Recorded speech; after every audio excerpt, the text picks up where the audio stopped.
hey với ni thì sao bây ôi để nó có là cần nó bé mày à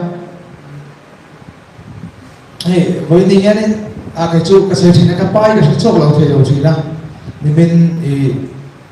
có đoạn xuất khẩu bao nhiêu một tuần là cái chấp đó này anh sẽ với nhân trả lại cái chắc là tung to là wa ama rồi chú cái sợi đủ bao nhiêu chơi cái gì rồi đâu thấu cho cái Olympic cái tiếng ấy cái gì xuống à pa tia cầu tôi này đâu tôi cái nghe cái tiếng nó sương sương cái thì lấy mấy cái bọn ama rồi chú ấy iske thấu mà ringa cái colony bị cái số này nó bung ra hi pa tất cả tu nào cho nên cái này anh to anh thấy lâu cho nên thì lấy mấy cái này thì to lâu này anh kia mà kan enge kan ron pera ni to chuma sonin iron lupon enge tin khanin pa tak iron en ka du dona ke chon achan chu tu tin mon he kapa yen ve se ka chin ko pa achan chu ka u sama ni lawa mo thata kan nei dona tu tin ai ke ma ko ye pathian sara tu tin mon te ka ro khen sawa enge helai ba dia cái suy phốt thủy ra đó là cùng với là cái chiếc lá về này nó tốn tiền một cái này tôi cho nên rồi bùi cái tiếng em mày à vì em thì một xe cho nó vào lòng về con em thì đây cái này tôi thủy ra anh dễ là tôi không bỏ cái này để xa tao tôi này nên anh dễ là ba cái này tôi anh em con là tôi lệ dễ đấy em con tôi không có bài tôi cái gì thì không cho nên sao bảo thì nào sẽ là càng ai em mày cùng khát kalau kan jangan fun thế sẽ cho nó tôi như thế thêm mấy tuổi cái tỷ à như là có còn chọn khả năng sẽ về mày mà nó chụp hiện đem rồi tất cả những cái kinh nghiệm thì các bố là số khá nên thì các bạn khá biết đâu cả sang hồ sơ tôi tin cái xem kia là cái tôi là sẽ cho nó anh em thì lâu ta lâu thì khám tiền tôi tin công an số số ba cái anh em này là công an số cả lâu các thứ kia cho nên thì kapa là mà kapa uốn nào thì là chẳng hạn em về mà em thì mình bên sạc rõ cái tiếng ấy cái số tiền chia là thì kapa ai ở tu cái này thì ha cái bằng số đó thì cho nên cái đồ thì tôi cho nên cái này cho nên đó thì cái đồ thì là tiền mình nên còn số cho nên tạm bây cho nên cái đồ thì mình phải sạc lẽ là cái đồ bao cho nên cái gì point thì cậu ơi là mọi người chết chỉ cần mọi người chơi đi thì ha thì cần suy đủ có cả áo nào thế cũng là mọi người cho nên cần đâu bằng em mà rồi chứ thì cần thấy cần to cả cần tầm về chết ra chung chuyện ta cần không về sẽ đâu là gì thì ha cần suy sao đâu đấy là cần suy bắt đầu hiện cần cái với vì cả cho nên áo bây giờ mà lần ba trà thì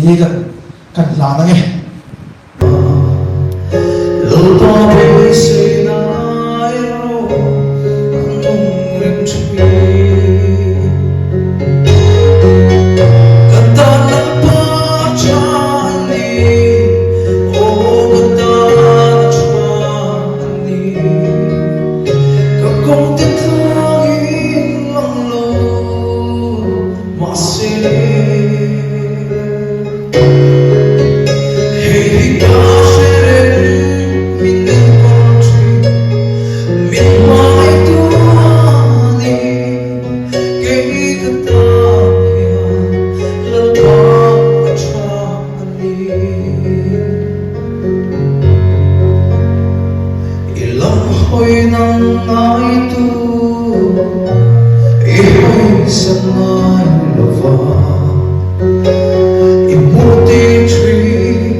cùng tiếng thương ý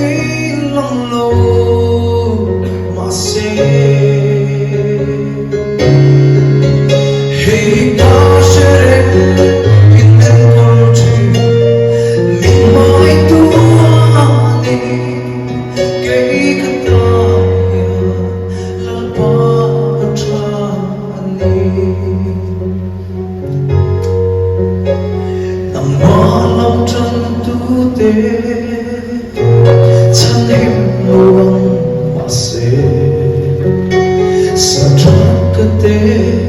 imutit ka itik-tik na ang tang kay bulal pa ay katubig ikay bulang Tutuluyanin kay isang karintrinin Katagal pa tiyani O katagal tiyani Kapag tatlongin lang lo Masih Hey gosh